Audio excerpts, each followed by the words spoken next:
Comment ça, on a la date de la prochaine CAN plus d'un an à l'avance, les gars? Il y a quelque chose qui est pas normal. Je vous dis, là, il y a quelque chose qui est pas normal.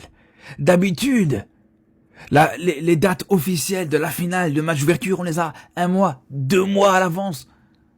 Là, vous allez me dire que les qualifications pour la prochaine CAN, elles ont même pas encore commencé. Que même les tirages au sort pour les qualifications pour la prochaine CAN, ça n'a pas encore commencé, mais qu'on connaît déjà les dates, le lieu, tout ça. Je vous dis, les frères, moi, cette CAN, je la sens pas. Je vous le dis, les frères, je la sens pas. Pour moi, je vous le dis depuis le début, cette CAN sera ou reportée ou délocalisée. Une CAN qui va se passer en Ouganda, Kenya, Tanzanie, en temps et en heure, vous pouvez me dire ce que vous voulez, les frères, j'y crois absolument pas. Et je n'y crois absolument pas, les frères. Même certains pays de football, comme le Cameroun, ont demandé plusieurs fois à ce que cette CAN soit reportée, à ce que cette CAN soit prenne plus de temps, à ce que c'est... Voilà. Pour qu'au final, on se rappelle la CAN au Cameroun, hein, désolé les Camerounais, mais c'était pas non plus extraordinaire. Alors je suis désolé, les gars. Mais là, on parle de 3 pays. 3 pays qui sont pas des pays de football, qui sont loin d'être des pays de football. Je suis très très sceptique depuis le début par rapport à cette CAN. Et franchement, les frères, je vous jure que j'espère me tromper. Je vous jure, j'espère que là, ces 3 pays-là vont me faire fermer ma bouche. C'est tout ce que j'espère. La pyramide des meilleurs pays africains en foot. Quoi? Égypte, Cameroun. Il n'y a que Nigeria qui est tranquille. En fait, je crois, ils regardent en fonction de la CAN. Ils ont 7 CAN, mais les gars, c'est pas l'Amérique qui est pas africaine, wesh. Non, faut arrêter là. Et pourquoi il y a la Zambie même? Ok, Zambie, ils ont remporté la CAN. Mais là, actuellement, les gars. Je sais pas s'ils ont fait ça en fonction de la CAN, mais en vrai de vrai, si c'est ça, enlevez la Guinée et Mali alors. Mais à la place, mettez Éthiopie. Mettez Afrique du Sud. Mettez Soudan alors, à la limite. C'est quoi ça là? C'est n'importe quoi. Non, c'est n'importe quoi là. C'est de la D. Côte d'Ivoire en 4ème position. Oh là là là là. Les gars, ils ont mis Maroc 5ème. Et ils ont osé mettre Maroc 5ème, les gars.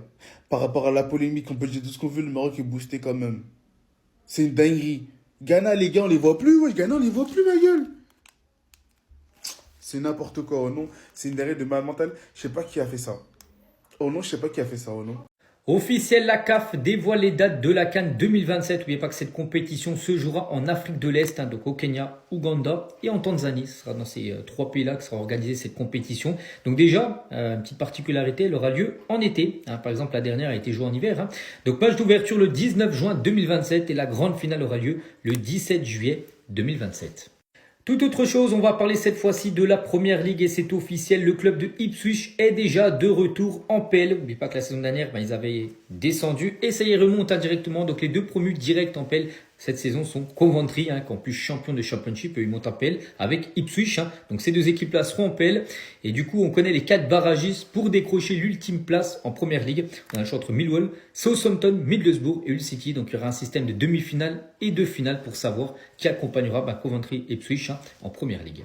Également une info concernant le club espagnol de Villarreal et c'est officiel pour la 2e saison consécutive. Villarreal jouera la Ligue des Champions la saison prochaine, une première dans leur histoire. Ils sont sûrs de finir dans le top 4 du côté de la Liga. La composition probable des chapeaux pour les éliminatoires de la CAN 2027, elle est là. La composition des chapeaux fonctionne par rapport au classement FIFA de chacune de ces équipes au moment du tirage au sort. Plus une équipe est bien classée, plus elle sera dans le chapeau le plus élevé. L'objectif, c'est d'éviter que les meilleures équipes se rencontrent pendant les éliminatoires de la CAN. Dans le chapeau 1, forcément, vous avez aussi les 3 pays hôtes, l'Ouganda, la Tanzanie et le Kenya. Et on constate aussi que la RDC est maintenant dans le chapeau 1, ce qui n'est pas une surprise parce que c'est une équipe qui progresse dans le classement FIFA. Et ça signifie aussi que la RDC fait maintenant partie des têtes de série du football africain. Le tirage au sort est prévu pour le 19 mai et du coup, chaque groupe contient une équipe de chaque chapeau. Mon chapeau idéal, ça serait de mettre la RDC, Madagascar, allez, le Niger et pour aller embêter ma famille maternelle, le Congo-Brazzaville. Pour la RDC, ce qui est cool, c'est qu'en étant dans le chapeau 1, on va éviter d'affronter le Cameroun, le Nigeria, le Sénégal, l'Algérie, le Maroc, la Côte d'Ivoire, parce que bon, même si on a quand même le niveau de ces équipes-là, on préfère se qualifier assez tranquillement pour la CAN. Dites-moi quel serait pour vous le groupe idéal pour votre équipe. On est nuls, les gars. On est nuls. Ouais. Regardez le Congo là où se trouve, les gars. Chapeau 4, donc avec des pays auxquels le foot ne se joue même pas, les gars. Avec des pays auxquels le foot n'est même pas considéré, c'est dingue, wesh, les gars. Donc là, le Congo, Dans le chapeau, on a Malawi, les gars. On a Érythrée. On a Soudan du Sud, les gars. On a l'Afrique centrale. On a Centrafrique, les gars. On a le Libéria, Burundi, les gars. Les pays auxquels le foot ne se joue même pas, la Sierra Leone, les gars. Aïe. Wesh, mais non, on est nul, les gars. C'est une dingue, c'est une humiliation, les gars. Que le Congo, dans le pays, on est vraiment passionné de foot. On est maudit par le foot. On vit pour le foot. On mange le foot.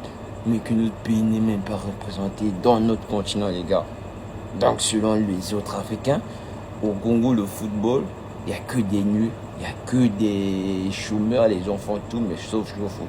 Alors qu'on est passionné par le foot, les gars. Mais regardez cette situation.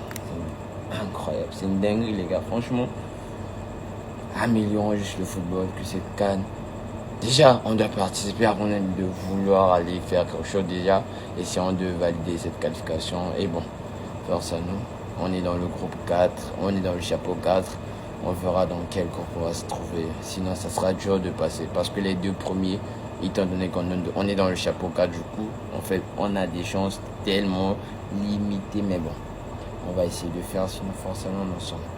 Est-ce que le Rwanda et la RDC peuvent s'affronter pour les éliminatoires de la CAN? C'est une question qui revient beaucoup sur ma précédente vidéo et je vais un peu vous dire ce qu'il en est. Déjà sur le plan sportif, le Rwanda et la RDC peuvent être dans le même groupe parce que la RDC est dans le chapeau 1 et le Rwanda dans le chapeau 3. Ce qui va poser problème forcément c'est sur le plan politique parce qu'il y a une guerre à l'est de la RDC. Et dans ce contexte, la sécurité des joueurs et des supporters c'est un vrai problème parce que je vois mal nos joueurs aller se déplacer sans qu'il y ait d'incident ainsi que nos supporters. Les relations entre les deux pays en termes de diplomatie, je ne vais pas dire qu'elles sont au plus bas parce qu'elles sont inexistantes. Et pour organiser un match entre deux pays qui sont en guerre, il faut quand même un minimum de relations diplomatiques. Si les deux équipes se retrouvent dans le même groupe, les deux équipes doivent jouer. Si l'une des deux équipes refuse de jouer, elle s'expose à un forfait mais aussi à une suspension. Et la seule solution, c'est que la CAF émette une contrainte politique pour éviter que ces deux équipes se rencontrent. La FIFA et la CAF n'ont pas de loi spécifique qui interdit de mettre deux pays en conflit dans un même groupe. L'article 14 des statuts de la FIFA est quand même assez clair. Invoquer un conflit armé ou des tensions politiques, ce n'est pas suffisant pour la FIFA pour refuser de jouer un match. Pour ça, il faut que les fédérations en fassent la demande. L'exemple le plus parlant, c'est Israël qui géographiquement se situe dans la zone AFC, mais qui maintenant est dans la zone UEFA parce qu'on a beaucoup de pays arabes qui ont refusé de jouer contre cette équipe. Jamais de la vie ils vont être prêts pour la CAN 2027, les gars, je vous le dis. Si dans un an, ces trois pays-là arrivent à être prêts pour la CAN, je vous le dis, les gars. Je me colorie les cheveux aux couleurs de ces trois pays. Bleu, jaune, vert, rouge, ce que vous voulez, les gars. Pas de problème. Mais j'y crois pas une seule seconde, les frères. J'y crois pas une seule seconde. Quand on voit actuellement l'état de leur stade actuellement, c'est une catastrophe, déjà pour commencer. On est très très très loin des standards de ce qu'on peut attendre pour une CAN. Ça, c'est une première chose. Deuxième chose, les frères.